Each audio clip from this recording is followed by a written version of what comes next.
Kunstnike Liidu fondi ruumidesse on läbi ajaloo kogunenud erinevaid teoseid. Need maalid ja skulptuurid konkreetselt oksjonile ei lähe.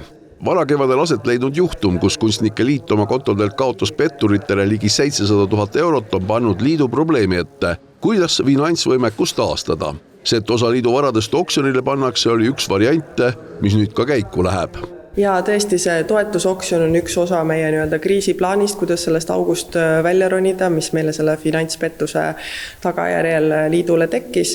Ja nüüd on töötanud ekspertide rühm, ei otsustanud seda isegi ainult oma selle kunstikogu nõukoguga, vaid kaasasime laiemalt ka valdkonnas kunstiajaloolasi, kunstituru eksperte ja panime kokku siis selle töörühmaga väikese valiku, et kindlasti kogusse jääb alles tunduvalt rohkem, kui me oleme nüüd sunnitud ära müüma. Ilmselt ka kunstikaugel inimesel ütlevad vähemalt mõned nimed midagi, nagu Jüri Arrak, Enn Põldroos, Leonard Lapin, Olev Subi ja veel paljud teised, kellede tööd oksjonile lähevad. See väljapanek peegeldaks ka Kunstnike Liitu ja seetõttu on see selles mõttes väga kirju nii meediumitelt kui põlvkonniti on ju, et seal on klassikaliselt maalikunst, graafika, skulptuur, aga seal on ka ehted, keraamika, nahhakunst, et selles mõttes see väga kirju ja ma arvan, et selle poolest see oksjon ka erineb teistest oksjonitest.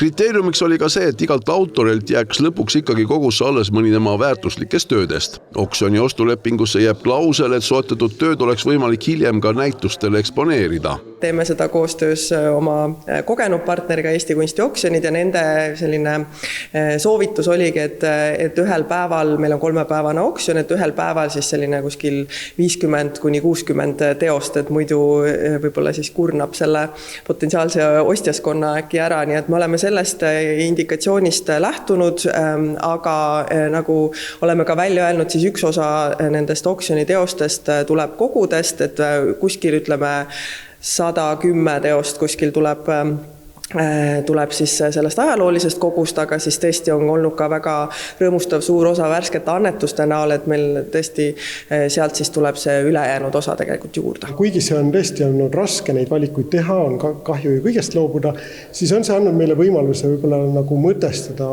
oma kollektsiooni, oma fookust ja me oleme siin ruumis, mis väga hästi seda fookust ka peegeldab, et kõik need, mis kunsti elu kajastavad, kunstnikud maalivad kunstnikke, need kõik me hoiame endal, mis on ka meie kõige väärtuslikum kogu.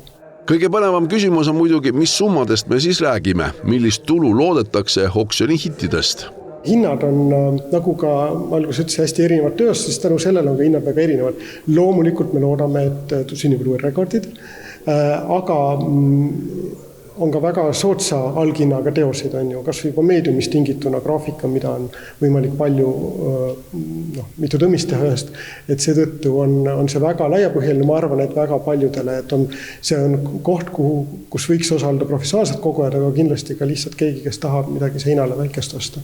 Kunstnike Liit otsustab juba pärast oksjonit, kuidas edasi liigutakse, eelkõige sõltub see sellest, milline saab olema oksjoni võimalik tulu. Mina julgesin küll praegu ühtegi numbrit välja käia, aga selge on see, et me kogu seda summat oksjonist ei plaani katta, et seda ootust meil ei ole. Oksjonile minevate tööde eelnäitus algab 18. septembril, kus siis töödega on võimalik lähemalt tutvuda. Oksjonipäevad ise saavad olema oktoobrikuu alguses.